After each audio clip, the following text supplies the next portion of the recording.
And with that, right on cue. Thank you for joining us, Matt. So I already introduced you while we were waiting for you to join there. It's Matt Sammon, Director of Broadcasting for the Tampa Bay Lightning. So thank you very much for joining us, Matt. We appreciate you taking the time. Well, thanks for having me on. Can you hear me okay? Everything look We hear good? you fantastic. Absolutely. Good. I love technology. Let me click on this link. We're ready to go. Oh, I got to download this. I got to download that. I got to download that. So we're here. Thank you very much.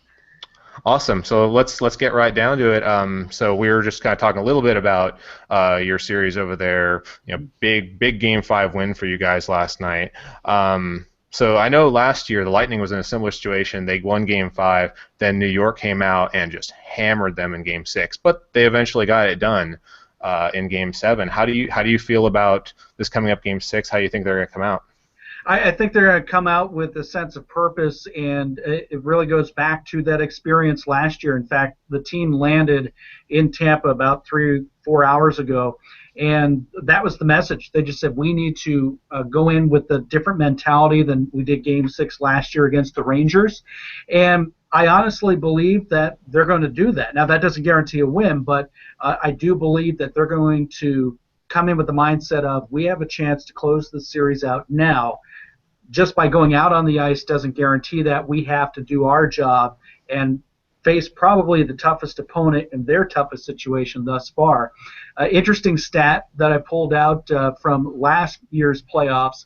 When the Lightning had a chance to close out a series, they were 3-3 in that situation. Wow. This year, 2-0 already. They had a chance to close out Detroit and the Islanders in Game 5. They did it, and they're going to try to do the same tomorrow night. And I've got a good feeling that they're certainly going to put their best foot forward. Awesome. So goaltending's been a big story on this on both sides, with Bishop going down and Lightning not really missing a beat there. And then on the other hand, you have Marc-Andre Fleury taking over for Matt Murray. What did you think of that whole ordeal last night? I saw you on Twitter a little bit, but if you want to expound on that. Yeah, I went on a rant a little bit. I thought it was interesting because going into yesterday's game, you hear people say, boy, Marc-Andre Fleury is terrible in the playoffs. And we know that he's had some rough stretches here and there. So I thought, let me see how truthful this statement is. I know he's had some rough playoff years, but let me dig into the numbers. And when I did, if you go from the start of the 2010 playoffs, of course, Penguins won the Cup in 2009.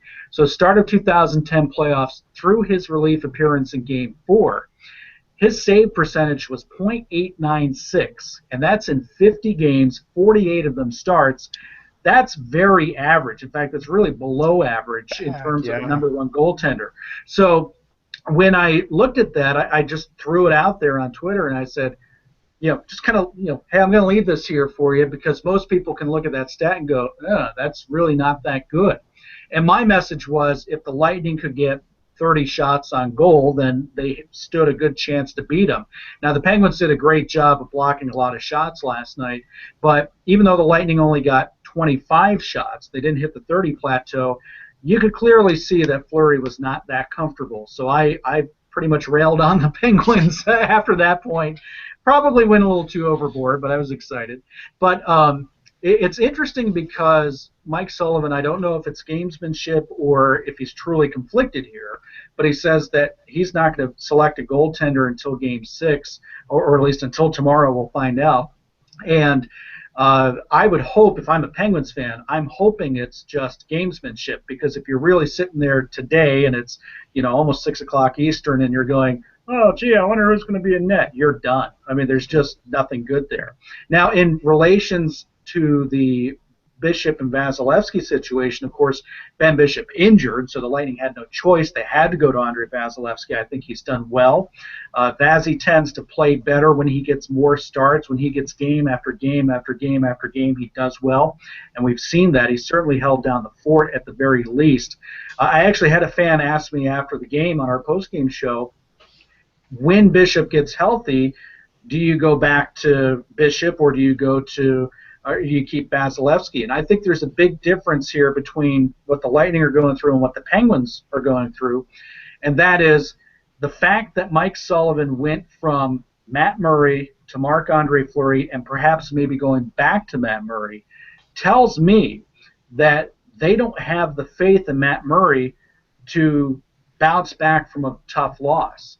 It's not like he had a bad game four. I know he allowed 4 goals, but honestly, if I'm, if I'm the head coach here, I'm putting Murray back out there in game 5, basically dangling over his head the idea, hey, you saw number 29 was in there cleaning up after you in period 3. Go out there and play well, and I would think he would play well. I think the Lightning, when Ben Bishop comes back, they go back to Bishop, and it's not a slight on Vasilevsky. I just think right now, until Bishop is 100%, they feel that Vazzy's the guy. They've got complete confidence in him, and based on his performance so far, why wouldn't you? Yeah, agreed. I mean, Bishop is saving like a 94% clip right now. I mean, both have been great, but Bishop has been crazy. So, one other question. So, do you think if they end up having a successful run here, I mean, it's already successful, but let's say they lift the cup without Stamkos playing, does that have any effect on if he comes back next year, do you think, or? It's hard to say. Let's say the Lightning does win the Stanley Cup and Stamkos doesn't play any games, and that is quite possible given the injury he's dealing with right now. I think at that point, then it's a situation of it's on Steven Stamkos, and it's hey, it's different, but you can always come back and try to win one, actually skating in these games. I think with the situation with him, however, that's one of many things this organization is going to have to tackle during the offseason. One is Nikita Kucherov is now owed a very big raise. He's a restricted free agent. The process of re-signing Victor Hedman starts, as he will be an unrestricted free agent after next season. And I think the Stamkos situation, that's kind of the first domino, I think. And there's a couple other decisions that need to be made, but certainly Stamkos, Kucherov, and Hedman in that order need to be sorted out, as well as trying to predict where the goaltending goes, because Bishop is an unrestricted free agent after next season as well. So the Stamkos domino is the big one.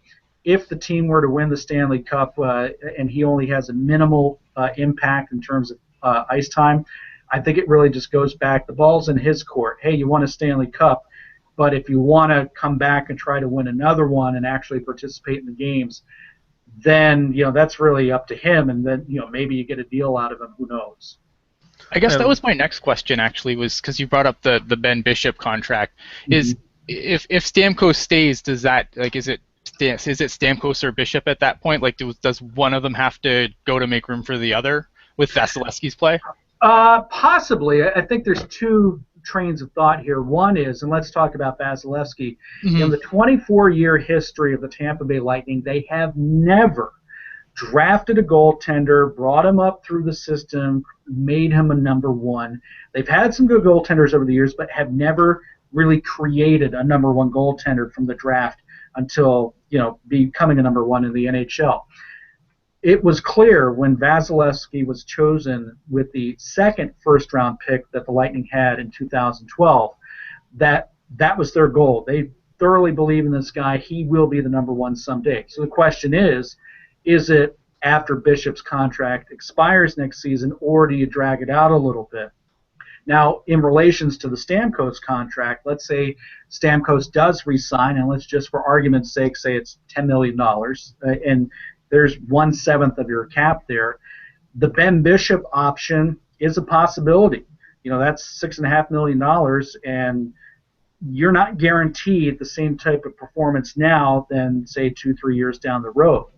But at the same time, if you look at two models here, one is the one that a lot of successful teams are doing these days, Chicago, LA, Pittsburgh, Tampa Bay too, is that you're building your team around a core of about 4 players. So if you look especially at Chicago, it's Taves, it's Kane, it's Keith, it's Seabrook. Everybody else is expendable, and you just plug in the various parts there. Detroit has done that for many years as well, and of course, look where our general manager's from. So I would have to say it's not a definite that Ben Bishop would be the first guy out if Stamkos were to resign, but I would have to say that look at the model, see if you can figure out who the core 4 players are, and realize anybody else, including some fan favorites, would be expendable if their price is a little too high to keep the whole thing together and under the cap. Yeah, it's tough, but it's a better problem to have than not having two talented guys, right? So let's do a couple questions real quick on the Sharks. I mean, we'll just leave it open-ended for you. I assume you've been watching at least a bit. What are your impressions of the Sharks Blues series? I'm really impressed that both teams have gotten to this point, and I'm not undermining them. It's first with the Blues, I know a lot of people made them the chic pick this year. But I said, if St. Louis can just get through the mental hurdle of finally beating Chicago, I liked them matching up with Dallas. I thought they could get this far. And the Sharks, I'll be honest with you, when they got the Kings in the first round, I went, woof, forget about that. And I know there were a lot of Sharks fans that actually went, oh, God, not again. But give them credit. Yeah. Much like the Blues and the Blackhawks, the Sharks found a way, and they took care of the Kings in very quick fashion. So it's impressive how both of these teams have gotten here. I think it's pretty interesting how the series, the Western Conference series, has very similarly followed the Eastern Conference script, if you will. Not to say this is predetermined, but the Blues came out and got Game 1. They struggled against the Sharks in 2 and 3, really made a statement in Game 4. Same thing here. Lightning win Game 1, struggle in 2 and 3, turn the series around with a Game 4 win. So it'll be interesting to see where it goes from there.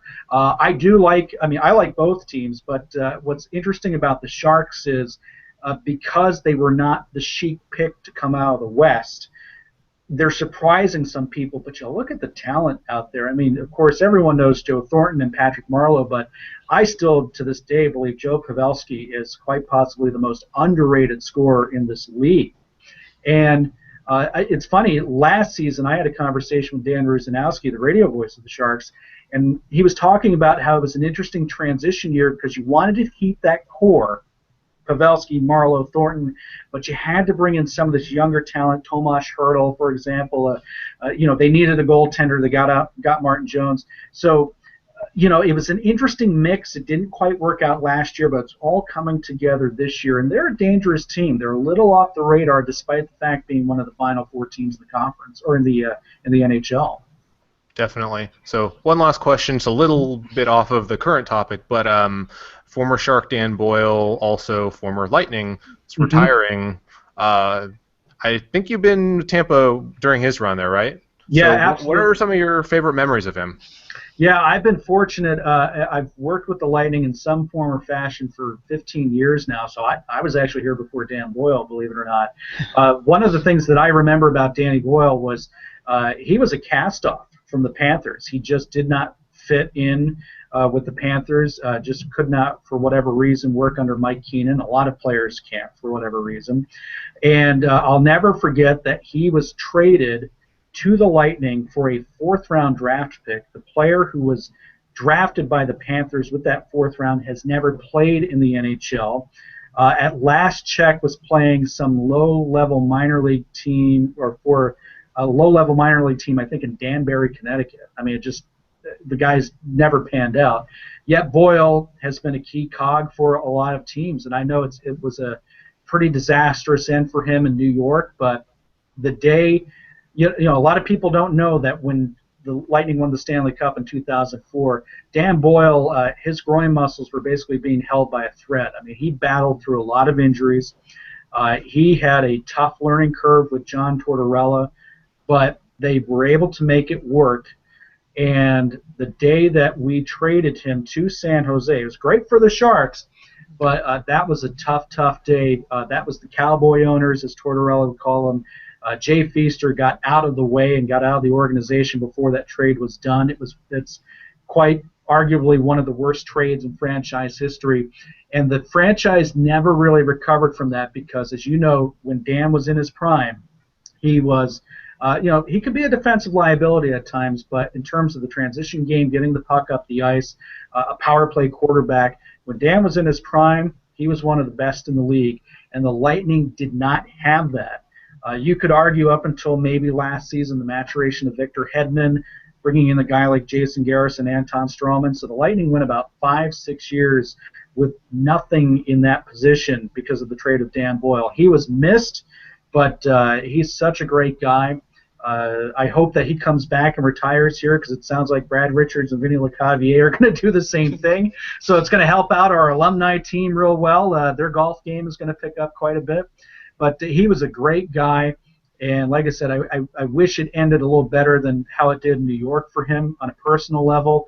But he made some great memories here. And again, coming in as just a cast-off, really, from the Panthers, he made the best of that opportunity and turned out a pretty good career 14, 15 years later after just being dealt for next to nothing. And an undrafted defenseman, too, out of Bowling Green.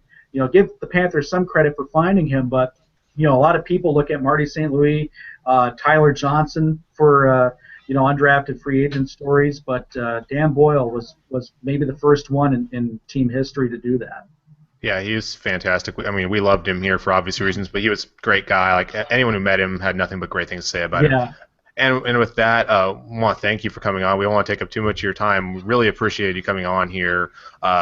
Really great conversation. So let's do this again sometime. Yeah, absolutely. Thank you very much, and hopefully we're both doing it again in a few days with the Stanley Cup Final just around the corner. Absolutely. Absolutely, yeah. All right, thanks a lot, Matt. All right, take care, guys. Thanks.